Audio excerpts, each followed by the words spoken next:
खोसा साहब, ये पार्लियामेंट का इख्तियार है, अगर वो कोई तरमीम करना चाहते हैं वो कर सकते हैं। ऑब्वियसली पार्लियामेंट ने एक तरमीम की है, उसमें अदलिया के हवाले से कुछ चीज़ें हैं, उसके ऊपर आप तहफ़्फ़ुज़ात का इजहार तो कर सकते हैं, लेकिन आप लोग उसको इस तरह आउट राइटली रिजेक्ट कैसे कर सकते हैं? कैसे कह सकते हैं कि हम इसको नहीं मानेंगे? कौन सी ऐसी चीज़ है जिसकी वजह से आप लोग ये मौक़िफ़ ले रहे हैं?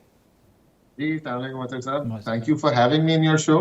देखिए, आपने बिल्कुल ठीक फरमाया कि ये पाकिस्तान की जो आइन है, ये इंग्लैंड की तरह एक अनरिटन डॉक्यूमेंट नहीं है। इंग्लैंड के बारे में कहते हैं कि इंग्लैंड का जो पार्लियामेंट है, वो किसी नीले शख्स वाली आंखों को कह सकता है कि इसकी नीली आंखें नहीं हैं, इसकी ब्राउन आंखें हैं, तो वो भी कबूल करना पड़ेगा। मगर पाकिस्तान के बारे में ये नहीं कहा जा सकता। पाकिस्तान का आइन 1973 में आया और इसका बैकग्राउंड ये है कि आपने यहाँ पर कुछ प्रिंसिपल्स ले डाउन किए, फॉल ऑफ ढाका हो गया था। तो आपने जब आइन बनाया, उस वक्त एस्टैब्लिशमेंट नाम की कोई चीज नहीं थी। जितने आइन साज, और मैं जुल्फिकार अली भुट्टो साहब को, शहीद को बहुत क्रेडिट दूंगा, उन्होंने इस पर ब्रूट मेजोरिटी से वो आइन बना सकते थे, मगर ब्रूट मेजोरिटी से नहीं बनाई। उन्होंने सबका कंसेंसस डेवलप किया और सोचा ये गया कि इसमें ऐसी क्वालिटीज डाली जाएं कि ये आइन जो है, ये पाकिस्तान की इस्तेहकाम में और पाकिस्तान को फलने फूलने में और पाकिस्तान के प्रोग्रेस होने में पाकिस्तान के लिए करामत शामिल हो। इसमें अदलिया जो है ये कंप्लीटली इंडिपेंडेंट हो एग्जीक्यूटिव से, ताकि लोगों के फंडामेंटल राइट्स, जिस तरह ढाका में या बांग्लादेश में वेस्ट पाकिस्तान में ईस्ट पाकिस्तान के लोगों के फंडामेंटल राइट्स सलब किए और आप किसी अदालत नहीं जा सकते थे, और उसके रिजल्ट में फॉल ही हो गया, ढाका ही गिर गया, वो आजादी लेके चले गए हमारे से। तो ये ना हो दोबारा। तो इसलिए आपने अदालत को बिल्कुल आजाद किया ताकि एग्जीक्यूटिव को वो चेक कर सके, गवर्नमेंट को वो चेक कर सके। ये पार्लियामेंट का प्रीएम्बल मैं आपके लिए पढ़ देता हूं। आपके प्रीएम्बल में लिखा हुआ है, where in the independence of judiciary shall be fully secured. ये पार्लियामेंट की आपकी पहली कॉन्स्टिट्यूएंट असेंबली का मुत्तफिका आइन है, शहीद जुल्फिकार अली भुट्टो का बनाया हुआ, जिसके दिफा में मोहतरमा बेनजीर भुट्टो ने अपनी जान भी दे दी, मगर डिक्टेटर से सौदा नहीं किया। पर सर, ये जो तरमीम अभी हुई है, क्या इससे इंडिपेंडेंस ऑफ जुडिशरी मुतासिर हुई है? देखें, वो उसी तरह चीफ जस्टिस भी होंगे। ये तो नहीं हो रहा कि कोई बाहर से वो कोई किसी जज को लेके आ रहे हैं? It's a serious question. जो गवर्नमेंट हैवी आपने बनाई है जुडिशल कमीशन, उसमें 4 लोगों की गवर्नमेंट की अक्सरियत है। मतलब मेरा आज मुझे किसी गवर्नमेंट डिपार्टमेंट से मसला है, मेरे पास रेमेडी क्या है? मैं उस डिपार्टमेंट के सेक्रेटरी को जाके एप्लीकेशन दूं कि भाई साहब, आपके डिपार्टमेंट ने मेरे साथ ये किया है। सेक्रेटरी नहीं मानता, मैं किसके पास जाऊं? मैं पहले अदालत के पास जाता था, और अदालत में जजेस इंडिपेंडेंटली भर्ती होते थे। अदालती निजाम खुद बेशक परफेक्ट नहीं था, मगर एक निजाम था जो कि एग्जीक्यूटिव से तो दूर था। अब क्या है, एग्जीक्यूटिव के बनाए हुई जुडिशरी, जो पिछले 3 सालों से इस जुडिशरी में हो रहा है कि कोई रिट कामयाब नहीं हो रही। क्यों नहीं हो रही? क्योंकि ऊपर एक काला नाग चीफ जस्टिस बिठाया हुआ है आपने, जो कि एग्जीक्यूटिव का साथ दे रहा है। अब वो क्योंकि चीफ जस्टिस रिटायर हो रहा है, इसलिए इन्होंने कहा कि इसको आइन में ही ले आए कि एग्जीक्यूटिव के ताबे हो जाए जुडिशरी। और आपने एग्जीक्यूटिव हैवी जुडिशल कमीशन बना दिया, उसमें सारे तो आपके वो गवर्नमेंट के लोग हैं, और आप 3 की अक्सरियत, 4 की अक्सरियत से बैठे हुए हैं आप वहां पे। तो वो जो जजेस आएंगे, वो तो वही होंगे जो खुशामद करेंगे हुकूमत की, जो कि हुकूमत के खिलाफ फैसले नहीं देंगे, तभी आप उनको लगाएंगे ना आईनी बेंच का सरबरा।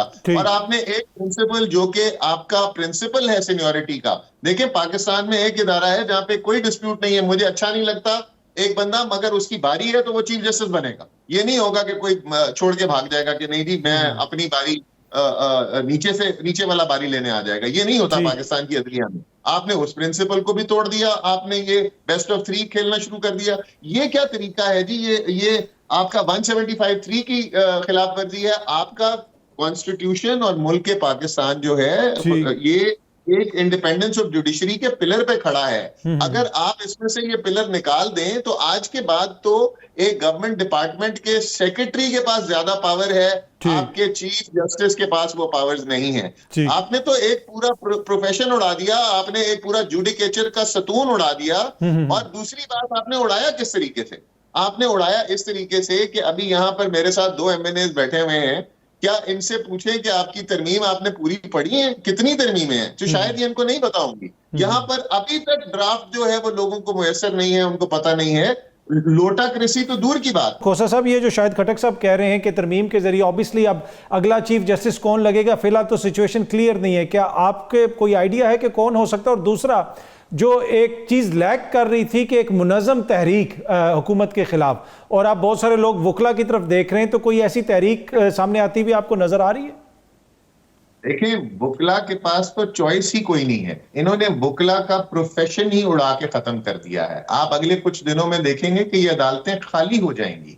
ये अदालतों में कोई केस की सुनवाई नहीं होगी। यहाँ जो आम आदमी स्टेट के खिलाफ एक रिट जुरिस्डिक्शन में आकर अदालत से रिलीफ मांगता है, क्योंकि उसको स्टेट, जो कि बहुत ताकतवर इदारा होता है, उसके खिलाफ डिपार्टमेंटल प्रोसीडिंग्स में रिलीफ नहीं मिल रहा होता, वो सब सिस्टम दफन हो जाएगा। और दफन हो जाएगा इसकी कॉन्सिक्वेंसेज में, जिस तरह पिछले 3 सालों से हुआ हुआ है, जब से ये केयर टेकर गवर्नमेंट आई, जब से ये पीडीएम हुकूमत आई और जब से ये हुकूमत चल रही है, इनमें अदालतों की बुकत ही नहीं रही। अब जो काम हो रहा है, जो ये अब इन्होंने कर दिया है, इससे तो अदालतों का और वकला का प्रोफेशन ही बंद हो जाना है, और ये वकला के पास चॉइस ही कोई नहीं है। देखिए, वकला ने पर अगर सर इसमें मंसूर अली शाह साहब को चीफ जस्टिस वो बना देते हैं, वो सीनियर मोस्ट हैं, और किसी और मोजिस जज को वो बना देते हैं आईनी बेंच का सरबराह, तो फिर भी आपको गिला शिकवा होगा?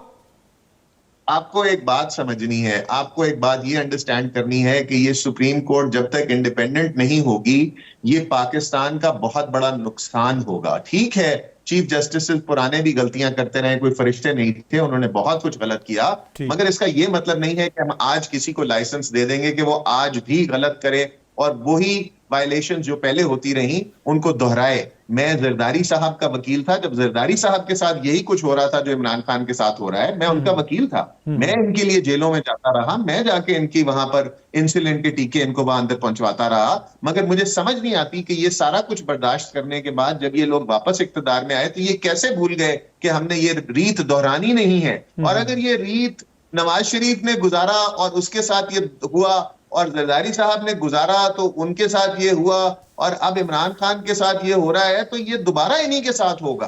तो खुदारा इसको होश के नाखून लेके देखें। ये इस तरह की एक घटिया पेवनकारी आइन में करके आप फंडामेंटल राइट्स को अवेल करने का दरवाजा ही बंद कर देंगे। तो अगर आप बिल्ली को भी एक कमरे में बंद कर दें तो वो भी पंजा मार देती है। यहाँ वकला जो है माशाल्लाह 5 लाख के करीब हमारे वकला हैं, वो सब जो है प्रोटेस्ट में यूनानिमसली बाहर आएंगे। ये सारी बारें रिजेक्ट कर चुकी नहीं है इस मुसव्वदे को। और आप देखेंगे कि फायदीसा के जाने के बाद जो यौम तशक्कुर वकला बिरादरी मनाएगी, उसके फौरन बाद ये तहरीक का लाए अमल आपके सामने रख दिया जाएगा। हम लोगों ने डिक्टेटरशिप्स भी गुजारी हैं जी, हम लोगों ने मुशर्रफ के पीसीओ भी गुजारा है, हमने उस वक्त भी अपनी जानें कुर्बान करके, आपने देखा कराची में वकला शहीद हुए, इस्लामाबाद में पिंडी में कितने वकला शहीद हुए, क्वेटा जो है वो शुहदा से भरा हुआ है। तो आप एक भरपूर वकला जो है तहरीक देख रहे हैं। अच्छा,